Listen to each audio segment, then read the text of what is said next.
You know I have to ring it. Yeah, we do that when meals are ready. I have no idea how this dish is gonna come out. You're gonna have to tell me. Yeah. Hi. Oh, such a long time coming. So excited to finally meet you. Thank you. Thank you for coming over. Hello, sweetie. Oh. Welcome back to Nature of Things. Today in partnership with Faraday, I am here with Justin Chung in your beautiful home. He is an incredible photographer. You're very beloved by chefs in LA as well. I feel like you have a deep soul when it comes to food. Case in point, you have chickens. Speaking to my soul. And I'm just so excited to be here and to get to cook with you. Awesome, thank you. Okay, so first of all, one of the most well-appointed small kitchens, which I think is really special because I think people think they have to have a massive kitchen to be well-stocked and special, and I gotta say I'm really blown away. Thank you. Yeah, we tried our best to just kind of like maximize everything we had with given what we have here, and something that we can just like, you know, celebrate and kind of cook and kind of be cozy with our kids and have them be a part of it with us too. Tell me about the tile because it's very special. Our friends Danny and Peyton, they live nearby us as well. They do a lot of ceramics, and this was a kind of a new foray for them to do kind of tiles for kitchens. So cool. So we're gonna do a riff on a dish from the cookbook. Cool. It's a green plum, cucumber, aguachile. Talk to me about why you have chickens, because I'm the only other person in LA I know who has chickens, and Ellen did it. Hi, well, Ellen. so I am a city kid, so I did not grow up with chickens at all. Where are you from? San Francisco. Emily, my wife, she was born, not born, but raised in Costa Rica on a farm. We came back from a trip with my family not too long ago, and Emily was like, how can I keep this horse kind of culture that I grew up in? How can I keep that prevalent in my life as an adult now with kids? We just had picked up our dogs from the dog sitter, and I just randomly asked her this, and she was like, wait, what do you mean? Come over to my house, I have horses. And then she led us to now where we're able to like get a horse. More recently, we bought another horse, and now it's like heavy into like the equestrian community. Like He has 4 horses, by the way. How many chickens do we have? We had 4. We had to rehome some. Some are roosters. Yeah, we have that same problem. We have 4. Our first batch was all roosters. Really? Oh Except gosh. Except for one, the poor girl. She was like, you kept me in the hen here. We have, in our back right here, we have 2 chickens, and they give us so many eggs. They're incredible. My kids name them Pecky and Meanie. I've been trying to do like Nature Wednesdays, like where I just like on Wednesdays if I'm not on set. That's like Wednesday. I'm gonna steal that. That's my day where I'm like, actually is adopted from a friend of mine who I just hung out with, and I noticed that she did the same thing. Yeah, if I'm not on set or I have no projects that day, I'm just kind of like unplugging a little bit that day and cooking, having a nice like long meal, being out with the chickens. What are you growing right now?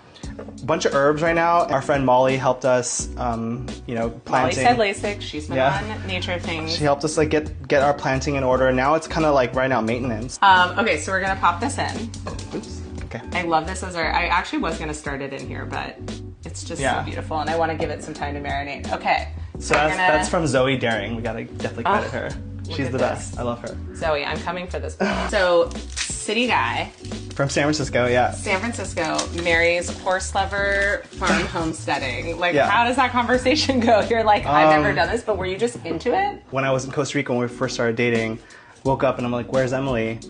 And there she is, like on a horse, like in a ranch setting. And I'm like, I'm from San Francisco. I've never seen anything like this before. This is incredible. This is incredible. Also so romantic and like home. I mean, I don't know, maybe not Hallmark. I don't know. It's like 007 style. But you're like, so my future wife is. Yeah. Well, fast forward to now. I think it's just kind of like making those like small adjustments that you can kind of do that are very practical. Like, you know, starting off with chickens if that's what you want to pursue. How did city boy meet his country We goddess? met in college in San Diego.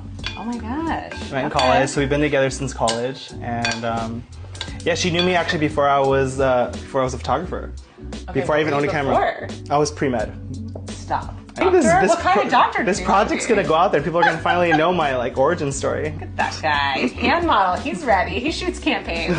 Yes. Oh my gosh, my dog's just like sleeping in the background. Yeah, originally I was pre-med, and then it kind of took a turn a little bit more when I interned at a hospital in Cambodia. And it turned out the hospital that I interned at was actually created by a photographer. But that whole experience made me, I really still enjoyed and like really respected what doctors did and do. But it was more of like, how can I help share what the messaging is, like more of in a public health aspect.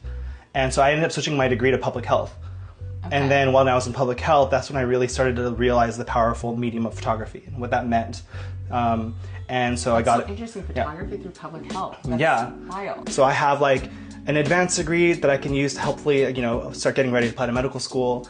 And then I'm like, let me just give this a shot, try photography out. And I started testing, started shooting headshots and portraits, and then some of those models that I started shooting with tried to get signed with other agencies, and then I started getting collaborations with agencies to start shooting their headshots for their models. Now in LA. It's so funny because your work is so different than that. But yeah, it's different. Yeah. So I moved to New York 2011. So you just self-taught? Self-taught, and went to New York, and that's where I really started to jump into the world of photography and really kind of understand what that world really means for me. It wasn't even just photography, it was how do you collaborate with stylists and set design, and how do you tell a story in a more meaningful way. I moved back to LA right as we were expecting my kid. Okay. By the way, this knife is gorgeous. Thank you. I got it in Japan when I was there in the spring. Been for that. They actually engraved my a family name on it. Yeah, I think how do you go from I'm doing gigs and fun things for friends to people are coming to me, I have an agent, I'm saying no to 90%. I think it comes down to just telling stories. Telling the right story, I guess, how are we conveying this message? Are we is it the lighting? Is it the wardrobe? Is it I guess it's telling stories, and how do we tell that in a really natural, organic way? In the past year, what's been your favorite project that you've shot? One of the portrait projects I took on that was really inspiring just to be around was I shot a project with Vogue. We shot Lily Collins at home, and kind of learning how to work under those parameters with publicists and a really private closed set, and a very tight window to shoot, kind of how can you make this all work when a lot of these things are against you. That project was great. It was just building a level of trust with the talent, having a strong vision of what you want to achieve, and learning how to win the room and partner with everyone present so you're kind of getting the shot that you want to get. It was so fun to work on that. You really do live kind of top to bottom a truly regenerative life. How do you think about that influencing your kids? It's also just setting them the right understanding and relationship with food, and setting them up from from an early age so that hopefully they practice that in their lives too. But do you guys talk about why you compost, or is it just all the time? Yeah, it's also kind of why do we have chickens? So they are a part of the chicken duties. Yeah, same. So they are helping with cleanup and helping letting them out. It's so nice for them to see also that this plum didn't just happen. What was the first food thing you shot? I guess the big one was working with Ari, actually. Oh yeah? I mean, entering the world of what Ari does was so fascinating, and being around him and getting to know him would kind of help me kind of be more exposed to the culinary world. Definitely Ari. Ari's the best.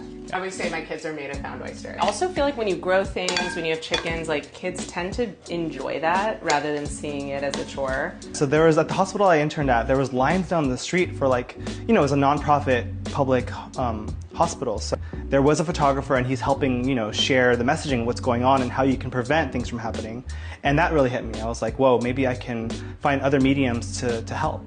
And the power of real storytelling, and it does move the needle. Documentaries wake people up. Yeah, photos wake people up. So my goal is to still find a way where I can bring back this pre-med life that I've had, and how can I merge the two? It's what's happening in the regenerative space. I mean, movies like Common Ground and Biggest Little Farm, the stories of those have changed people's perspective. It helps bring it to life of why do we care about the soil? How does that lead to our lives? How does that lead to the future of our food system and for our kids? And it has been powerful. I mean, even in the last 2 years, I was just in Climate Week in New York. Yeah, you were telling me.